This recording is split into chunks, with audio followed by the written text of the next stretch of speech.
Hi, Shabbat Shalom, everyone. This is Shabbat HaGadol, known as the Great Shabbat, and it's always the Sabbath that comes before the holiday of Passover. It's called Shabbat HaGadol for a number of reasons. If you come to services tomorrow, you'll learn some of them.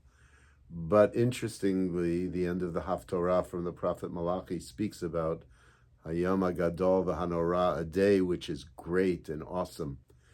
And the day which is great and awesome is the day when Elijah the prophet comes. And what he is noted by is turning the hearts of children towards their parents and parents towards their children. We'll be sitting at the Seder table, and it's got a lot of different levels of meaning, historical meaning, religious meaning, political meaning. But perhaps the most essential part of that Seder is that we sit there, and hopefully this will be your case this year. We sit there with our children. We can sit there with our parents. And it's an intergenerational experience.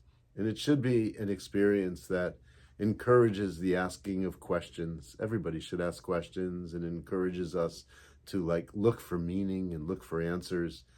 And what we find over the years, if we take it seriously, is that the Haggadah stays the same, but our understanding deepens. That's like life itself.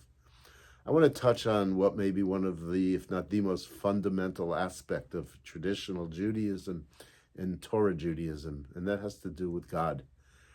You know, in the Haggadah, Moses isn't mentioned, but the Haggadah reflects as the Passover story reflects, a battle between Pharaoh and God. It's a weird thing to think about, a battle between a person and a spiritual notion. But I think it's just in that notion that we were born, because Pharaoh thinks he's God, as some of the diabolical rulers, leaders, imams, and dictators and political leaders in this world who think they're God. And that is to say, they think they have all the power in the world, can do whatever they want to do. But we learned from the very beginning that we have a God that can't be seen, cannot fully be known. A God that is greater than any human being, and every human being must in some way be subservient to it. And by that I mean subservient to an idea that includes justice, it includes freedom, it includes respect, and it includes learning, and it includes love. I hope that your Seder services not only are lively with conversation, perhaps song, but also with a sense of reverence. We're in this all together.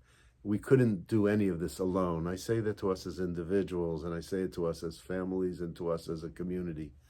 As we move into Pesach, we know it's such a dangerous time for our brothers and sisters in Israel. We remember the hostages, and we pray for their release. We hope that the violence ends, and we hope that we will see a world at peace in the not too distant future. We can always dream, we can always hope. That's the essence of who we are as a people. Shabbat Shalom and Chag Sameach.